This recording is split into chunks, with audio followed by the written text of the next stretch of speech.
शांति। Good morning. Sasaram Brahma Kumari दिनचर्या में आप सभी भाई बहनों का हार्दिक स्वागत है। ओम शांति। प्रजापिता ब्रह्मा कुमारी श्री विश्वविद्यालय सासाराम के अंतर्गत रोहतास जिले के नोखा प्रखंड में छतौना गांव में वार्षिक उत्सव का कार्यक्रम रखा गया, जिसमें छतौना गांव की मुखिया स्मृति कुमारी, साथ में वार्ड सदस्य पुष्पा देवी के सानिध्य में यहाँ कार्यक्रम किया गया, जिसमें कि उस कार्यक्रम में केक काटा गया, भोग लगा और सभी आत्माओं को परमात्मा का संदेश देकर सभी आत्माओं तक ज्ञान का और समय का याद दिलाते हुए उस परमात्मा का स्मृति भी दिलाया गया। स्वागत है, स्वागत है, स्वागत है, स्वागत है, स्वागत है, स्वागत है, स्वागत है। धन्य हमारे भाग्य हुए आप जो आज पधारे हैं, आपकी दर्शन पाकर तो बदले अपने सितारे हैं। धन्य हमारे झूमे हर कली बार बार कह चली, आप जो पधारे तो महके उठी गली गली, झूमे झूमे हर कली बार बार। किसी व्यक्ति से पूछते हैं कि आपका नाम क्या है, आप कहाँ से आए हैं और आपको कहाँ जाना है, तो कुछ भी बता नहीं पाते हैं कि मैं कौन हूँ, कहाँ से आया हूँ। लेकिन वास्तव में ये शरीर 5 तत्वों का पुतला है और हम सभी के अंदर एक आत्मा बैठी है जो इस शरीर रूपी गाड़ी को चलाती है। ये शरीर खुद नहीं चलता बल्कि आत्मा इस शरीर को चलाती है, जिसको हम लोग कहते हैं प्राण निकल गया, आत्मा निकल गई। तो वास्तव में ये आत्मा कौन है, आत्मा को क्या करना चाहिए? सारे दिन के बीच में तो हम लोग अपने शरीर के विषय में सोचते हैं, शरीर के विषय में कार्य करते हैं, जो कुछ भी करते हैं, पूजा पाठ, दान पुण्य, जप तप यज्ञ हवन तीर्थ यात्रा जितने भी करते हैं, शरीर को स्वस्थ रखने के लिए, शरीर को ठीक करने के लिए, परिवार को ठीक करने के लिए, बाल बच्चों को ठीक करने के लिए, हमारे परिवार में नौकरी लग जाए, हमारा जीवन आगे की ओर बढ़े, हमारे बच्चे आगे की ओर बढ़े, पढ़े लिखे आगे ये करे। ये बस सुबह से लेकर रात तक हम लोग क्या सोचते हैं शरीर के विषय में, लेकिन हम लोगों ने कभी अपने विषय में नहीं सोचा कि हम लोगों को क्या करना चाहिए, ये कौन है, मुझे क्या करना चाहिए जो हमारा भविष्य अच्छा होगा। हम तो ये सोच लेते हैं कि हम पूजा पाठ। जितने धर्म के लोग हैं हमारे भारत के कोने कोने में, सभी जगह भिन्न भिन्न जगह, सोमनाथ, काशीनाथ, विश्वनाथ, अमरनाथ, सभी जगह शिव की पूजा की गई है, शंकर की पूजा नहीं की गई है। लेकिन आज इस चीज को हम नहीं समझ पाते। आज ये भी हमारे आज ये समझ न होने के कारण ये भी बताते हैं कि शिव शंकर तो एक है, लेकिन ये भी बताया जाता है कि शिव शंकर एक नहीं, शिव शंकर 2 है। जैसे शंकर को कहा गया है आकारी देवता, कहा गया है विनाशकारी, लेकिन वो क्या चीज का विनाश करते हैं? क्या ये किसी व्यक्ति को विनाश करते हैं? नहीं, देवता कोई विनाशकारी नहीं होते हैं, किसी व्यक्ति को विनाश नहीं करते, दुख नहीं देते। देवता हिंसक नहीं, वो तो अहिंसक होते हैं। परमात्मा कल्याणकारी है, यानी वो विनाश भी करते हैं तो हमारे अंदर की बुराइयों को विनाश करते हैं, अज्ञानता को विनाश करते हैं। और परमात्मा क्या है? वो कल्याणकारी है, इसलिए उनको कहते हैं शिवरात्रि। यदि शिव और शंकर एक होते तो हम शंकर रात्रि भी कह सकते हैं, लेकिन शंकर रात्रि न कहकर क्या कहते? शिवरात्रि कहते हैं। शिव पुराण कहते हैं, शंकर पुराण नहीं कहते हैं। शिवालय कहते हैं, शंकरालय नहीं कहते हैं। तो सभी जगह हम शिव का नाम लेते हैं, लेकिन कहते आज हम सब यही जानते हैं कि शंकर शिव एक है, लेकिन यहाँ बताया जाता है कि एक नहीं 2 है शंकर शिव। इसलिए शिवरात्रि के दिन आज हम सब पूजा करते हैं तो भांग धतूरा आप क्या क्या चढ़ाते हैं, लेकिन वास्तव में परमात्मा हम 5 जो हमारे अंदर है, काम क्रोध लोभ मोह अहंकार ईर्ष्या द्वेष नफरत घृणा, इस अंदर 2 चीजों के मूलों में परिवर्तन होता है, जो प्रकृति के 5 तत्व हैं और आत्मा का गुणों और शक्तियों में परिवर्तन होता है, पर परम जो पुरुष परमात्मा है उनके मूल स्वरूप में कभी भी परिवर्तन नहीं होता। इसलिए तो हमें पहले सत्य को समझेंगे तो हमारे अंदर में सच्ची शांति होगी। हकीकत पर 1936 से ही आज तक उन्होंने अपना कार्य कर रहे हैं और अब जो है उस समय आ चुका है कि हम उस सत्य को पहचाने, कहीं ऐसा ना हो जाए कि सत्य हमसे दूर हो जाए। इसलिए मैं आप लोगों से मैं विनती करता हूँ कि सत्य को पहचानने की भी कोशिश करेंगे। तो इन्हीं शब्दों के साथ जो नीतू बहन ने जो महावाक्य को रखा है आपके बीच में, मैं अपने वाणी के साथ अपने कुछ समय के लिए विराम देता हूँ और उसके बाद अब ब्रह्मा बहन जो है वो सासाराम से आई है, वो अपने मुखारबिंद से हम सभी के बीच में ज्ञान की। दीदी लोग ने बहुत अच्छा आप लोगों को ज्ञान बताए, उसे सुने और समझे भी और सीखे, क्योंकि यहाँ पे आप लोग के पास ही होता है। और कहते हैं कि भगवान कैसे मिलते हैं, क्या है, क्यों है, इसके बारे में जाने। कहते हैं कि मनुष्य आत्माएं 84 जन्म लेते हैं, 84 लाख योनियां धारण करती हैं। क्या मनुष्य आत्माएं 84 लाख योनियां धारण करती हैं?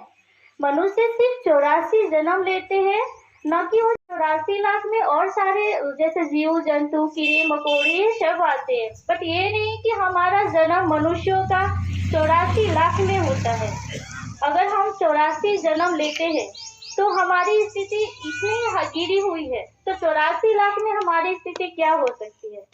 तो मनुष्यों का जिस चीज का हम बीज बोते हैं वही हमारा फल होता है। जैसे आम की हमने गुठली लगाते हैं तो आम का वृक्ष होता है, केला लगाते हैं तो केला होता है, गेहूं लगाते हैं तो गेहूं होता है, धान का बीज डालते हैं तो हमारा धान होता है, चावल निकलता है।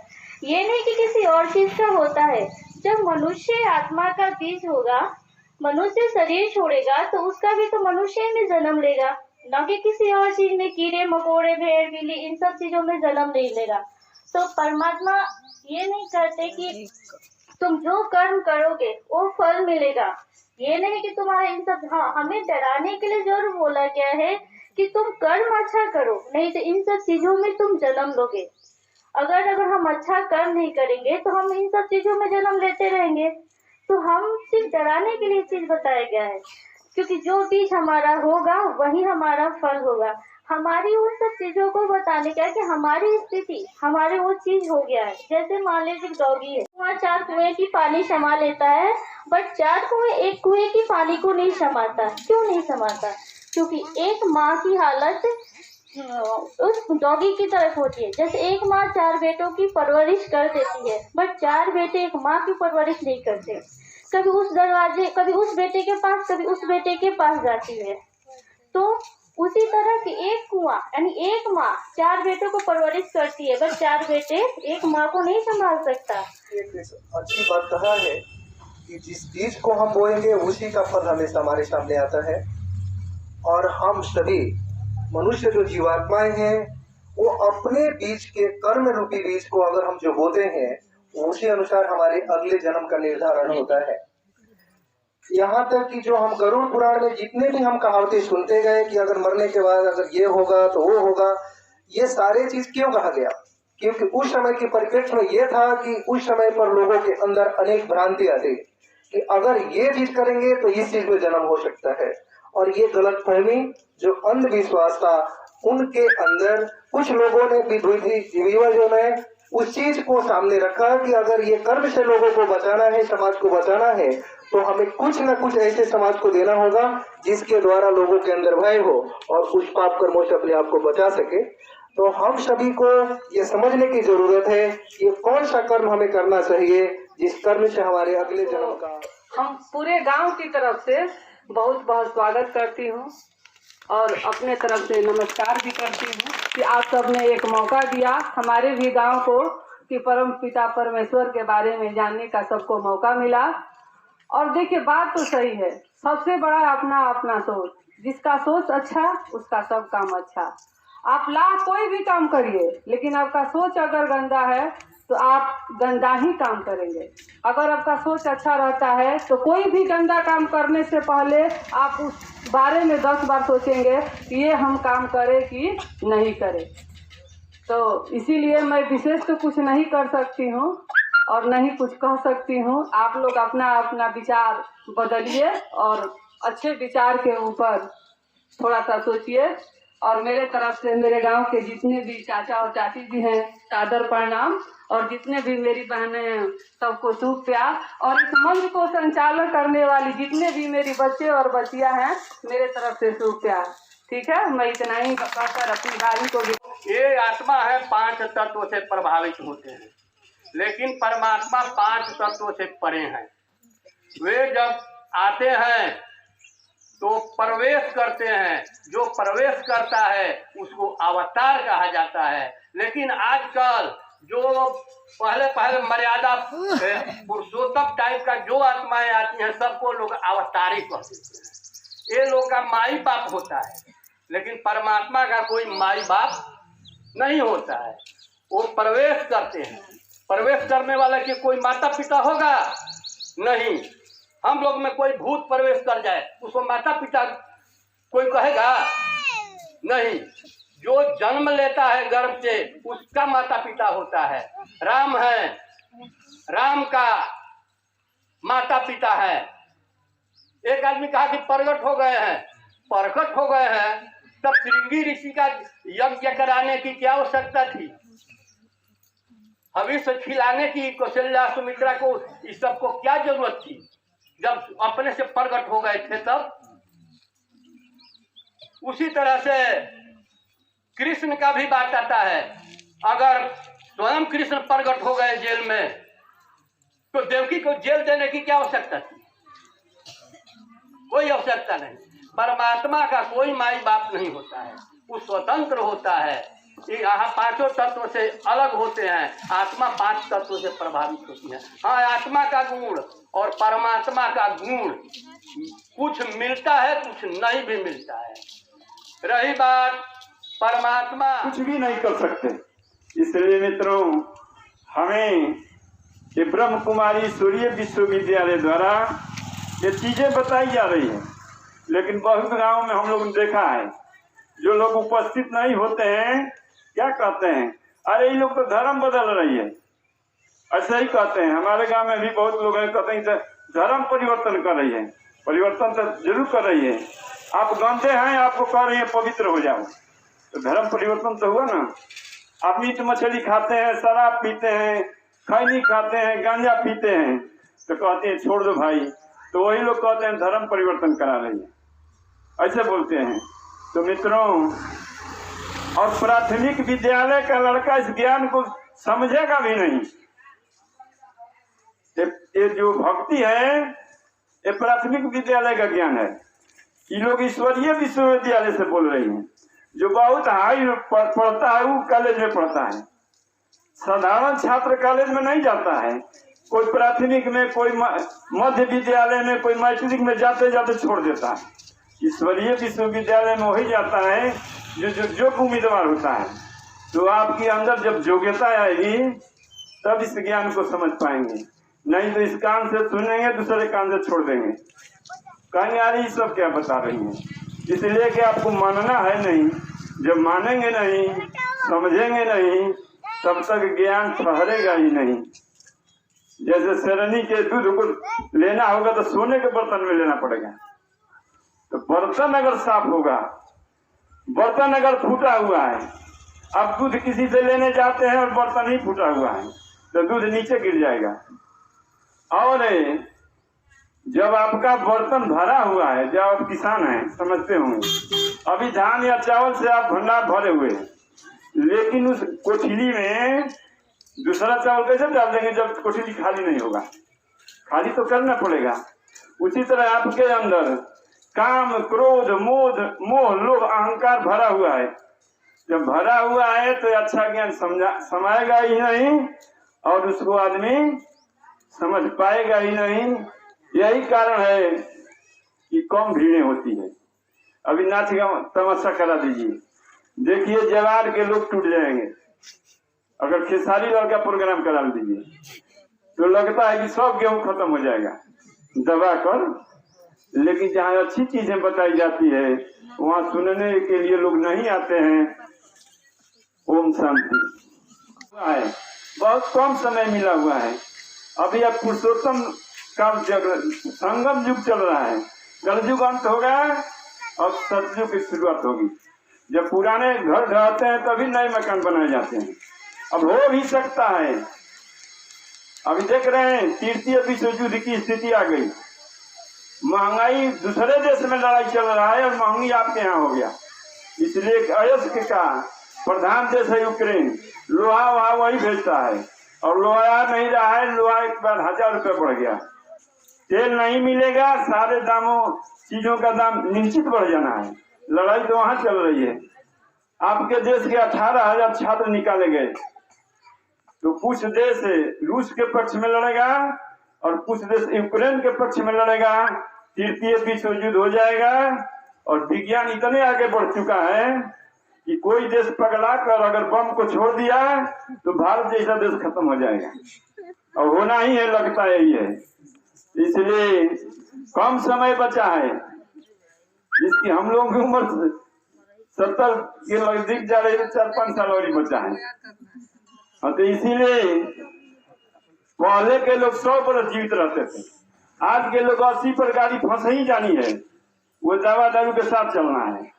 तो समय बहुत कम बचा है, इसलिए भाई ध्यान दीजिए। बहनें बता रही है कि समय बड़ी कम है, इसी समय में सतयुग में चलना है और 9 लाख जनता ही जाएगी सतयुग में। सुन लीजिए, सारे लोग नहीं जाएंगे, जो ज्यादा पवित्र होगा। जैसे आप जानते हैं किसी स्कूल में एक ही क्लास में बहुत लड़के पढ़ते हैं, लेकिन फर्स्ट एक ही 2 करते हैं, सेकंड कुछ करेंगे, कुछ थर्ड करेंगे और कुछ फेल होकर घर चले आते हैं। तो फेल करने वाले क्या कहते हैं कि परीक्षा में बड़ी गड़बड़ी कर दी गई है, शिक्षक बढ़िया से काफी नहीं जांचा है, ऐसा ही करते हैं। जो भी लड़का प्रतियोगिता में सफल नहीं होते वो क्लेम करते हैं कि नहीं, काफी एग्जामिनर ने ठीक से नहीं देखा है। लेकिन मित्रों, जब योग्यता रहेगी, बहुत लड़के ऐसे हैं एक नौकरी छोड़ते जा रहे हैं, दूसरी नौकरी पीछे जा रही है। मेरिट है तो आपके अंदर जब मेरिट आ जाएगी तो प्राप्त हो ही जाना है। लेकिन जिसके पास मेरिट नहीं है वो कहता है बहुत पक्षपात हो रहा है, बेईमानी हो रही है। इसलिए हमें रिजर्वेशन बुकिंग करनी है और रिजर्वेशन बुकिंग का समय ओपन है, अभी समय है, आप कर सकते हैं। समय निकल जाने के बाद शायद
ये जो छोटी छोटी बहनें हैं, जो कुमारियाँ हैं, जो अभी पढ़ाई कर रही हैं, ये सारी कुमारियाँ गीता पाठशाला के स्टूडेंट हैं और इन्हीं सभी कुमारियों ने मिल करके ये छोटा सा कार्यक्रम किया है और बहुत उमंग, उत्साह और खुशी के साथ इन बहनों ने ये आज का वार्षिक उत्सव मनाया और ये प्रोग्राम किया। जो सर्वशक्तिमान हो, जो एक रस हो, अकर्ता हो, अभोक्ता हो, अपरिवर्तनशील हो, अगर ये वाक्य जिन आत्माओं के ऊपर, जिसके ऊपर लागू होगा, उसी को हम परमात्मा कह सकते हैं।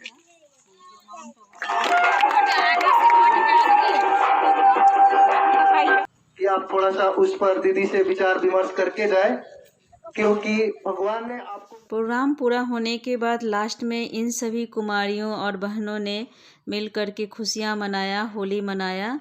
सभी देखिए कितने खुश है, एक दूसरे पर गुलाल डाले और आपस में मिले। आज की दिनचर्या को मैं ही एंड करती हूँ। फिर कल नए दिनचर्या के साथ, नए वीडियो के साथ आप सबसे मिलती हूँ। Om Shanti, good night.